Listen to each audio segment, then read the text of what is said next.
Dears, I think you know everything about the plot because the video I sent you is, or better, I shared with you, the video from BBC is very clear. Anyway, let's go through a deeper analysis of the text. So, in the story, Dr. Jekyll, as you can see, is an admired member of the professional Victorian middle class. And he conducts a series of scientific experiments to discover the dark side in himself. Gothic fiction had already examined the idea of the sinister alter ego or double which lies in us on many occasions.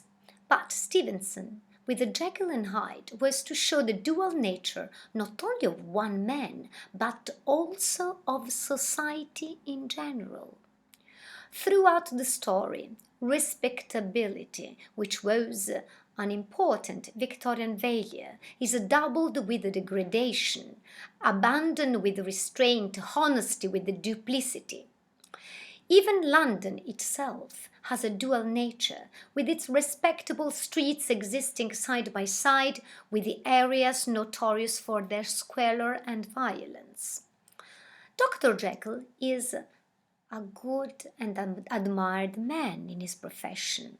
Mr. Hyde, on the contrary, is evil. He is a murderer, a monster who tramples upon a small girl simply because she happens to be in his way. On a deeper level, however, the comparison is not merely between good and evil, but between evolution and degeneration. Throughout the narrative, Mr. Hyde's physical appearance provokes disgust. He is described as an ape, hardly human. And as Mr. Enfield, a well-known man and distant relative of Jekyll's friend Mr. Utterson, observes, there is something wrong with his appearance, something displeasing, something downright detestable. Such a nightmarish biological Darwinian lineage that denied the specialness of humans feeds into many late Victorian Gothic novels as a Dracula's ability to transform into the shape of a wolf or a bat is one example. Stevenson's portrayal of Hyde works in a similar way. Mr. Hyde is regarded as physically detestable, but perhaps only because he subconsciously reminds those he encounters of their own distant evolutionary inheritance.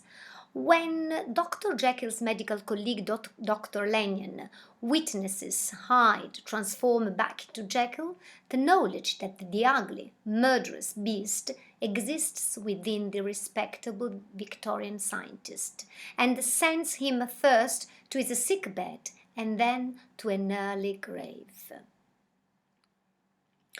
Their differing personalities explore contemporary debates about moral behavior and the possible plurality of human consciousness.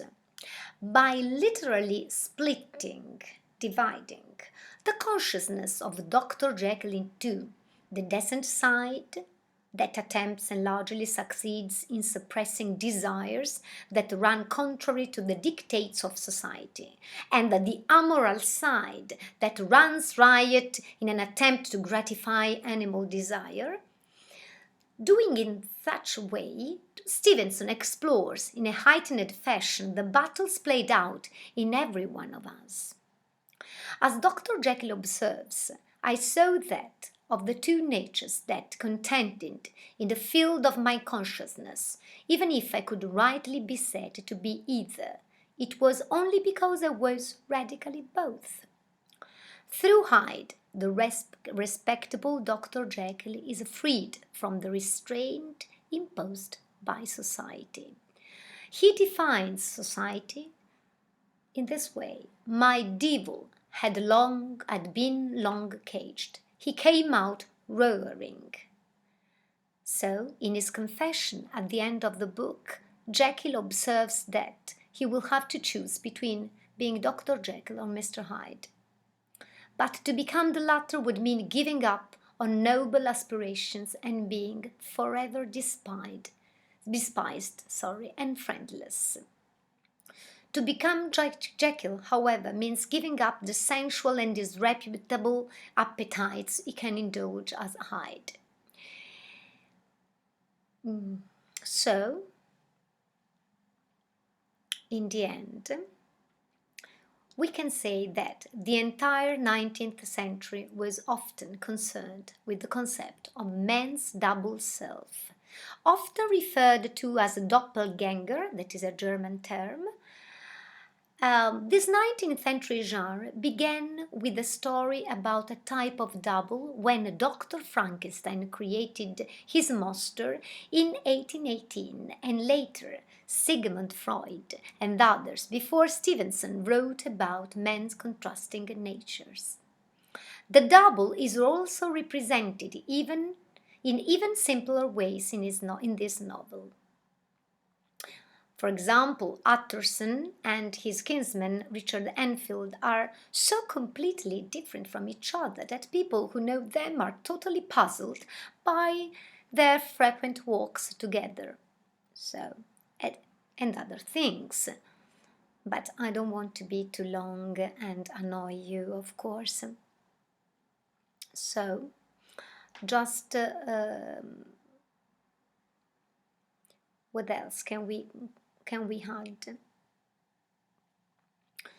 Some words on the style, but just a few words.